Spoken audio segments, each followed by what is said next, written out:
Hi అండి.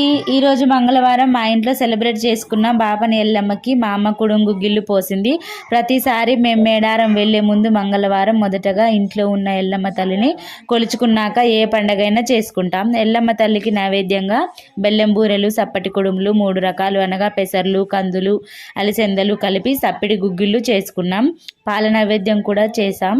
మా చెల్లి పూజిస్తుంది నైవేద్యాన్ని. మా పాప కూడా హెల్ప్ చేస్తుంది. ఎంతో ముద్దుగా బొట్లు పెడుతుంది. చిన్నప్పటి నుండి పిల్లలకి భక్తిని నేర్పించాలి. చక్కగా గడపలను పూజించుకొని మామిడి తోరణాలు కట్టుకున్నాం.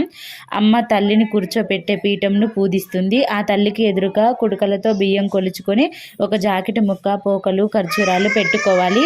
నెక్స్ట్ డే ఈరోజు కొలిచి పెట్టుకున్న బియ్యం కంటే కుడుకతో కొలిస్తే ఎక్కువ వస్తే ఆ తల్లి మనకి నిష్టగా నిండారుగా ఉన్నట్టు మన ఇంట్లో. ఇంకా రేపు సమ్మక్క సారక్క బియ్యం పోసుకుంటుంది మా అమ్మ. రాబోతున్నాయి వీడియోలు. సబ్స్క్రైబ్ చేసి లైక్ చేయండి. మా ఇంటి పూజ మీకు ఎలా అనిపించిందో కామెంట్ చేయండి. Thank you for watching.